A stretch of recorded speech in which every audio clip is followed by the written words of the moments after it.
Hey, what's going on, everyone? This is Seth Klebe, the host of Watch the Tech, and backed by popular demand, Whiskey is here to join me. Before my guest comes in for the evening, I want to let you know that this episode is sponsored by Golden Ventures. Golden Ventures is a sales consultancy based in New York City and led by Frank Golden. 0 to 10 million is tough. And Frank has seen it and done it 4 times in Silicon Valley. Golden Ventures does founder exec coaching and fractional sales leadership for its startup clients. Over the last year, Frank and team have helped over a dozen startups navigate their first customers all the way through hiring the founding sales team and raising a Series A. All right, Whiskey, I'm going to put you down now. She's officially over it. Also, before our guest shows up, I'd like to talk about the watch that I'm going to be wearing tonight. So what I have in my hand is a Panerai Luminor Due manual wind 42 millimeter watch. So this was the second watch that I ever purchased, and I still wear this all the time. It is kind of the watch that I bring to most concerts. And if you know me at all, I go to a lot. I find this watch great because it's understated. It's just the time, and I'm really simple when it comes to my watches. The black sunburst hits so great in sunlight. And of course, the lume is just really classic Panerai. So when I look at this watch, I just think, damn, that's an awesome watch.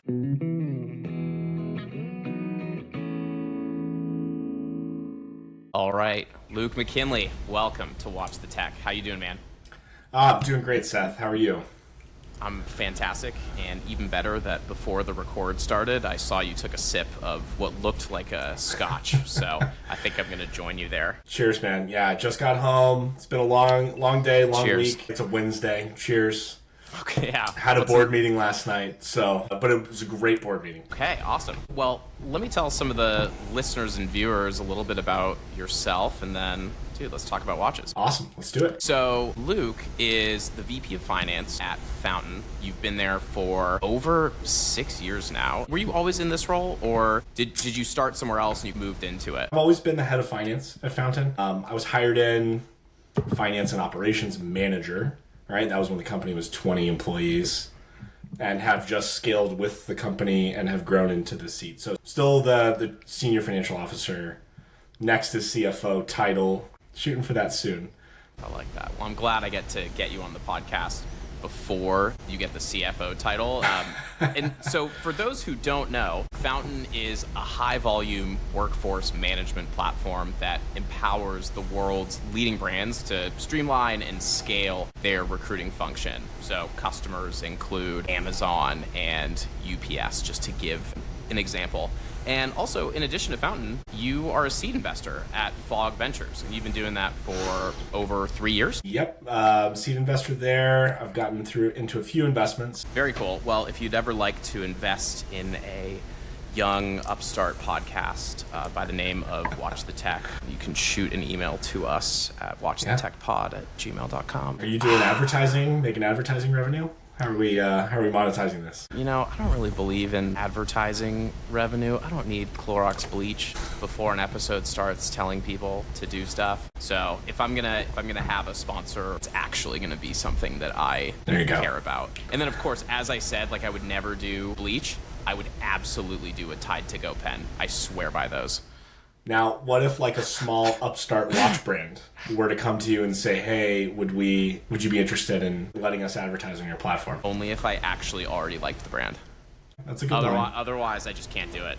I wouldn't be able to sleep at night, to be honest. So then your path for revenue here is YouTube views. I love the All In podcast, by the way. That's my favorite podcast. Okay. I don't know if you listen to them, but I don't. I'm an Armchair Experts and Song Exploder guy. I like Armchair Expert. Yeah, Dax is pretty good. Mm-hmm. Admittedly, I also flirt with Call Her Daddy relatively frequently. Is that where you're getting your dating advice? Absolutely. Yes. I just take it to the letter, actually. So let's get into a couple of questions, and then I know you brought your collection of watches.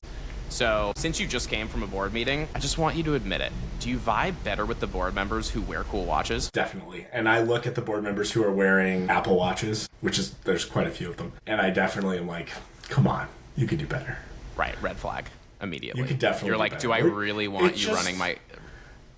It just shows priorities. It's like, okay, priority is efficiency. It also shows that they have poor taste. So at least one of them stumbles upon this somehow. Is there anyone that wears something like really awesome that's noteworthy? Yes, actually, one of them just got a Panerai for his 40th birthday. I was asking him about it yesterday. Love that. It was the Panerai, the Quattro, I believe. And so it's actually a really thin, interesting looking Panerai. Usually they're much bigger, which I typically don't actually like that as much, but I like that one on your wrist. It looks really nice. I can't do a big, chunky, like traditional Panerai watch. Well, I actually met Sylvester Stallone in Atlanta, and he's like a Panerai guy. He wasn't wearing anything on the wrist, but he's only a little bit taller than me. Definitely like Sylvester Stallone. The guy is yoked, but no watch. If I forget a watch, I feel naked.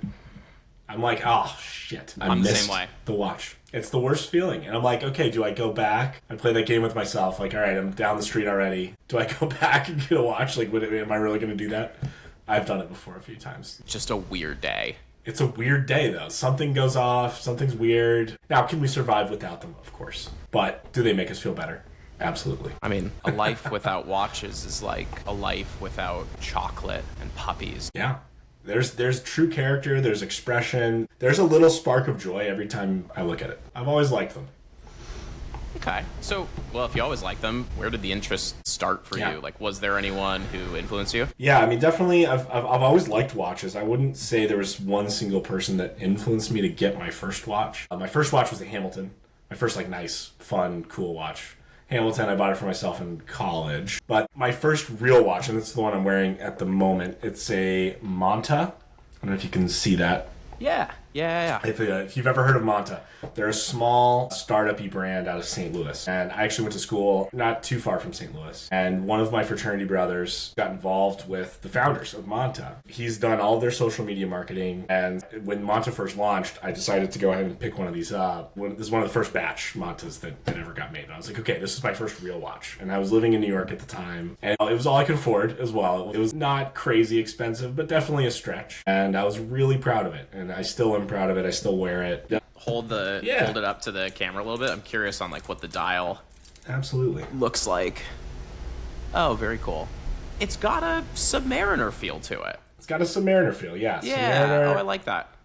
You know, it's got the date. The bracelet is super comfortable, and it has this really nice feature on the bracelet where you can pick it up and you can slide it kind of up and down the bracelet. Yep. So you can stretch it out a little bit too, which is nice. Yes, definitely. Well, if you ever come to Atlanta where we have humidity right now, that feature is a absolute must.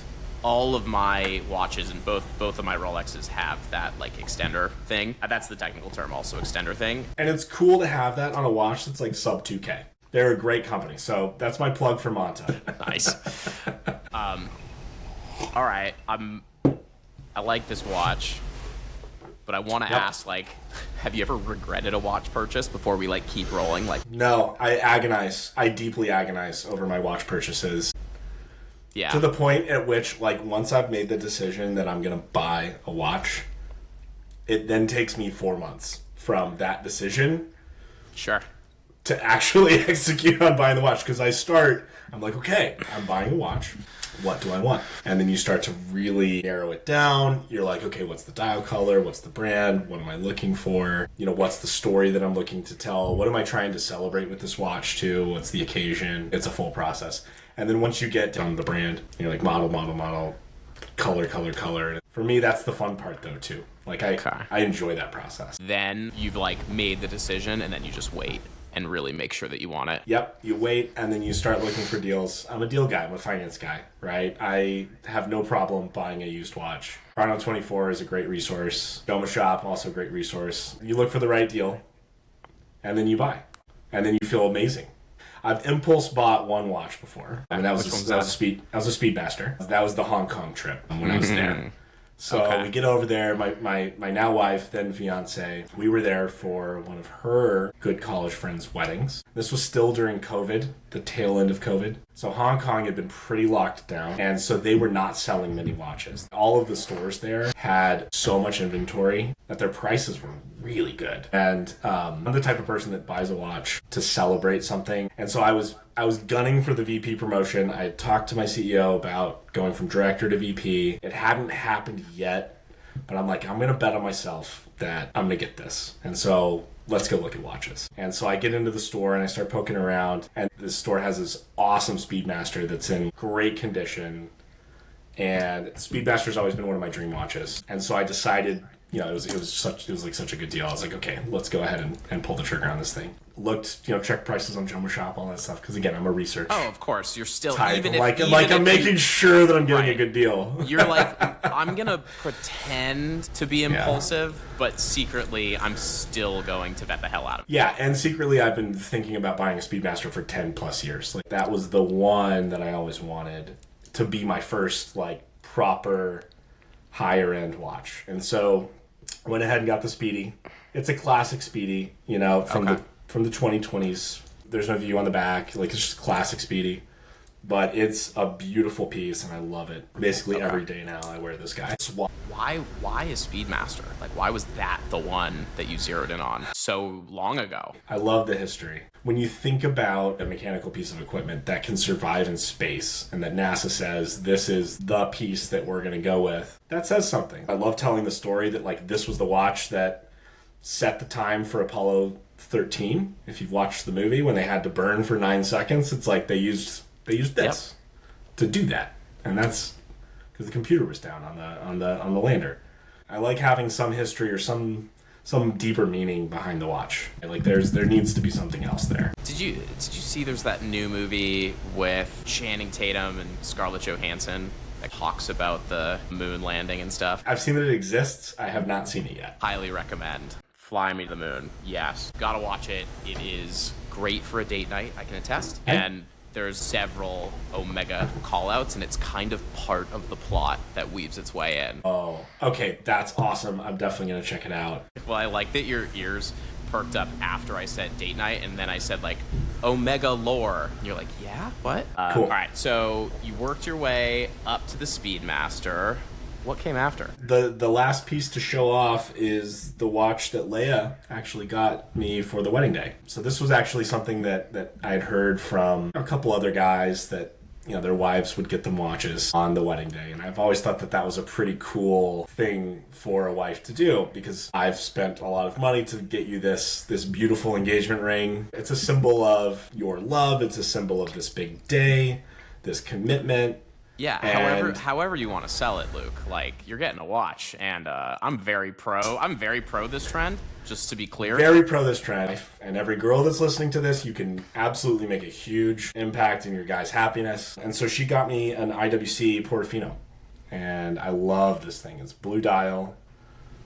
Get it even closer. That is date window. Epic. Oh, that's beautiful. Well, the craziest part is I've actually held that watch at your wedding, but we took a lot of tequila shots, and so I kind of forgot exactly which watch she got for you. Yeah, it was the Portofino. And then she got the back great choice as well. You may not be able to see it in the camera. But it says coming together for all time. Love, Leia, which is very sweet. And I definitely think of that, and I think of that day, and I think of her every time I wear the watch, which I just wore yesterday to the board meeting. It's my when I need to be at my absolute A game. Okay. That's the watch. I love that. And I'm sure putting it on, it makes you feel some kind of way, right? You're ready to be in that mindset to just make it happen. Absolutely. I mean, it's part of the preparation for the day, right? It's okay, what piece do I want to wear? I have a little box sitting on my dresser with all the watches. So I lift it up and I look at it and make that decision every morning of, all right, is today a casual day? Is today a standard issue day? Or is there something else going on that I want to be at my absolute A game for? Richard Mille, controversial watch brand. I will say, controversial watch brand. Yeah, what's your thought? Do you like it or not I don't like them. If I had that much money to spend, I would not go with that brand. Yeah, if you speak quieter, it still gets picked up all the same, right? I know. I'm trying to add a... Yeah, you can't. All right, that's your hot take. That's your hot take? Okay. Hot take. I think Richard meals are ugly. I think they're ugly. I think if I'm going to spend that kind of money on a watch, you're going Patek, you're going Bremont, you're going Lang & Son, you're going with the classics. That's me. Well, here's my hot take. I could not agree more with everything that you just said, with one caveat. They did a limited release years ago, which was called like the Bon Bon Collection. Okay, I gotta look this up. And they basically had these ceramic and lacquer candies and chocolates for the hour markers. And they were just weird, whimsical, fun. That's pretty cool. I wish to this day that they still made these watches so I could just continue to see them pop up in my Instagram feed every once in a while, because I know I cannot afford one. I feel like Timothée Chalamet should have bought one of those after Willy Wonka. Yes. Right? Like, that's who that watch is made for. Yeah, definitely. Last question for you, Luke. Sure. So you got this amazing watch for your wedding. You achieved the Speedmaster watch. What is your current next dream watch? Dangerous question, I know. Dangerous question. Well, so I work at a startup. Yeah, I've been there for 6 years. About 200 employees, right? Still a ways from exit, but getting closer. Exiting a startup is always like the big dream, right? That's when you've made it, you've had some success with the company, stock is now worth something, you get liquidity. And so exiting is the celebration that I'm looking forward to next. And so for me, the AP Royal Oak is the one. That one I've decided. Okay. It's the Royal Oak. It's gotta be. I don't know which color, I don't know which model. Well, cool, man. I hope that event happens for you. That's the goal. Okay. Perfect. Well, Luke, thank you so much for spending some time coming home from a board meeting and like hopping on to do this episode with me. So please let me know, what's the latest tea going on with Fountain? Yeah, thanks for asking. We just released 2 new products today. So one is called Fountain Pulse, and this is giving companies the ability to do pulse checks on their frontline workforce. So second product we just released today is it's a recruitment tool focused on helping your employees refer their friends and colleagues to work, and you can award those employees with a recruitment bonus. And it's full cycle, so you're able to see the recruit or the referral all the way to when that person has stayed for 60 days, 90 days. Once they become a good employee, you can go ahead and pay out the referral bonus. We built it in partnership with UPS and really believe that this can make a big impact for retention as well as recruitment. Okay, awesome. That's a lot of tea. Well, Luke, once again, thank you so much for taking the time. And for those listening and watching, if you enjoyed this episode, please like and subscribe. It actually means a lot to me when you do that. And thank you again to our sponsor, Golden Ventures. If your company would like to sponsor an episode, shoot me an email at watchthetechpod@gmail.com.